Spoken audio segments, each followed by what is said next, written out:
Assalamualaikum warahmatullahi wabarakatuh. Halo teman-teman semua, selamat datang kembali di channel kita. Hari ini kita akan menyelami lautan hikmah dari salah satu tokoh paling agung dalam sejarah Islam. Seseorang yang namanya selalu bergandengan dengan Rasulullah SAW.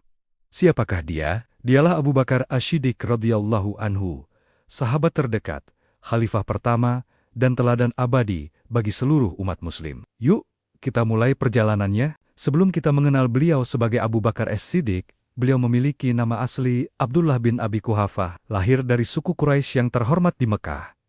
Beliau sudah dikenal luas sejak masa mudanya, sebagai pribadi yang luar biasa. Bayangkan, di tengah masyarakat jahiliyah, beliau tumbuh menjadi sosok yang jujur, tutur katanya lembut, dan akhlaknya begitu mulia. Beliau adalah seorang pedagang yang sukses, cerdas, dan punya pemahaman mendalam tentang silsilah bangsa Arab. Karakternya yang luhur ini membuatnya dihormati oleh semua orang, bahkan sebelum cahaya Islam datang kepadanya. Beliau adalah sahabat karib Nabi Muhammad SAW.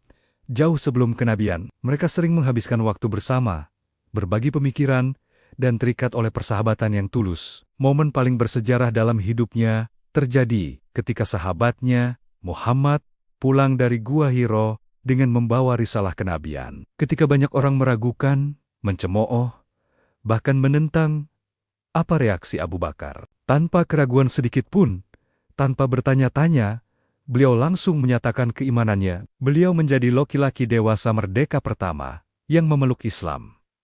Keimanannya begitu kokoh, begitu spontan, begitu tulus. Peristiwa inilah yang melahirkan gelar agungnya, Ash-Shiddiq, yang artinya yang selalu membenarkan. Ketika Nabi menceritakan peristiwa Isra Miraj, perjalanan malam hari dari Mekah ke Yerusalem, lalu naik ke langit, banyak kaum Quraisy yang tertawa dan menganggapnya mustahil. Tapi saat mereka bertanya kepada Abu Bakar, beliau dengan tegas menjawab, jika Muhammad yang mengatakannya, maka itu pasti benar.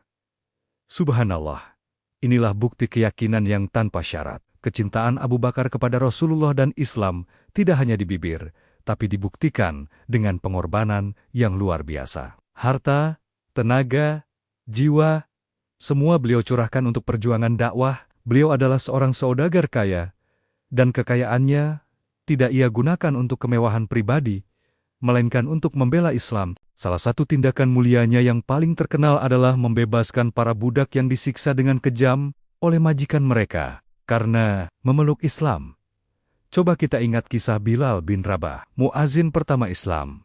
Bilal disiksa di bawah terik matahari, ditindih batu besar, dipaksa untuk kembali menyembah berhala. Siapa yang datang menolongnya? Abu Bakarlah yang membelinya dengan harga tinggi, lalu membebaskannya. Bukan hanya Bilal, banyak budak lain yang merasakan kemerdekaan berkat kedermawanan Abu Bakar. Beliau tidak pernah ragu mengeluarkan hartanya demi menyelamatkan saudara-saudaranya seiman. Puncak dari persahabatan dan kesetiaan Abu Bakar tergambar jelas dalam peristiwa hijrah.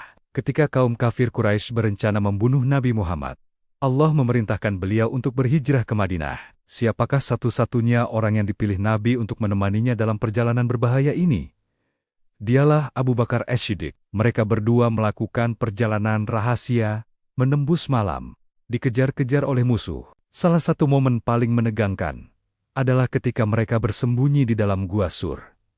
Para pengejar sudah sampai di mulut gua. Begitu dekat, bahkan mereka bisa melihat kaki-kaki para musuh. Abu Bakar merasa sangat cemas, bukan untuk dirinya sendiri, tapi untuk keselamatan sang Nabi tercinta. Beliau berbisik dengan khawatir. Namun, dengan ketenangan yang luar biasa, Rasulullah menenangkannya dengan kalimat yang diabadikan dalam Al-Quran, La tahzan, innallaha ma'ana.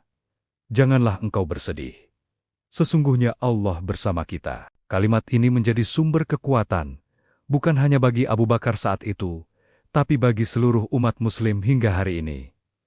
Kisah di dalam gua tidak berhenti di situ. Diceritakan bahwa Abu Bakar terlebih dahulu masuk ke dalam gua untuk membersihkannya dan memastikan tidak ada bahaya. Beliau menemukan beberapa lubang dan menyumbatnya dengan sobekan kainnya. Namun, ada satu lubang yang tersisa dan beliau menutupnya dengan kakinya sendiri. Ternyata, di dalam lubang itu ada seekor hewan berbisa yang kemudian menyengat kakinya. Abu Bakar menahan rasa sakit yang luar biasa, agar tidak mengeluarkan suara yang bisa membangunkan Nabi yang sedang beristirahat di pangkuannya. Namun, air matanya tak terbendung dan menetes mengenai wajah Rasulullah.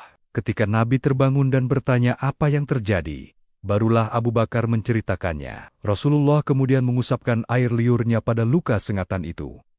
Dan dengan izin Allah, rasa sakitnya pun hilang. Inilah bukti pengorbanan dan cinta yang tiada tara. Setelah Rasulullah Shallallahu Alaihi Wasallam wafat, umat Islam dilanda kesedihan yang mendalam dan kebingungan yang luar biasa.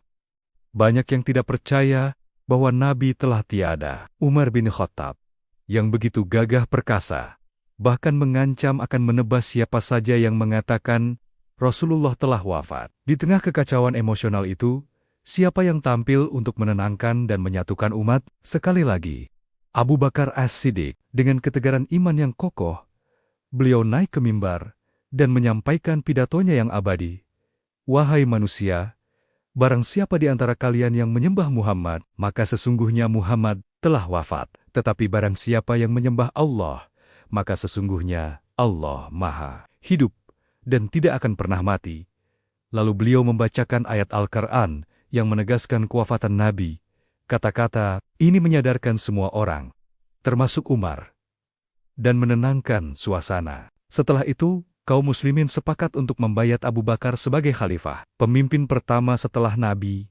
Masa kepemimpinannya memang singkat, hanya sekitar 2 tahun, tapi penuh dengan tantangan besar. Ada kaum yang murtad, ada yang menolak membayar zakat, dan muncul nabi-nabi palsu. Namun, dengan ketegasan yang dilandasi iman, Khalifah Abu Bakar berhasil mengatasi semua masalah ini. Beliau memerangi kaum murtad, menegakkan kembali kewajiban zakat, dan menjaga keutuhan ajaran Islam.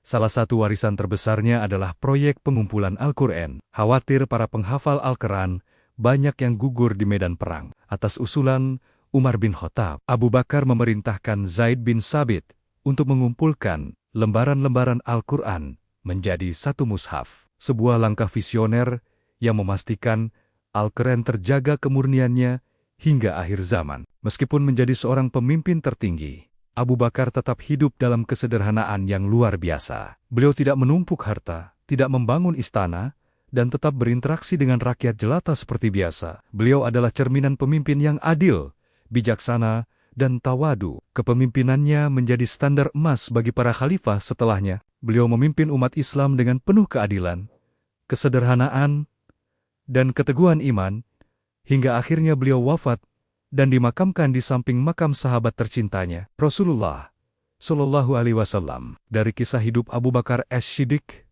kita belajar banyak hal. Kita belajar tentang kekuatan iman yang tak tergoyahkan, tentang kesetiaan dalam persahabatan, tentang pengorbanan tanpa batas demi kebenaran, dan tentang kepemimpinan yang adil dan sederhana. Beliau adalah As-Siddiq yang selalu membenarkan kebenaran, bahkan ketika seluruh dunia meragukannya. Semoga kita bisa meneladani akhlak mulia beliau dan mengambil pelajaran dari perjalanan hidupnya yang penuh inspirasi. Terima kasih banyak sudah menyimak kisah inspiratif ini sampai selesai. Semoga bermanfaat dan bisa menambah kecintaan kita kepada para sahabat Nabi.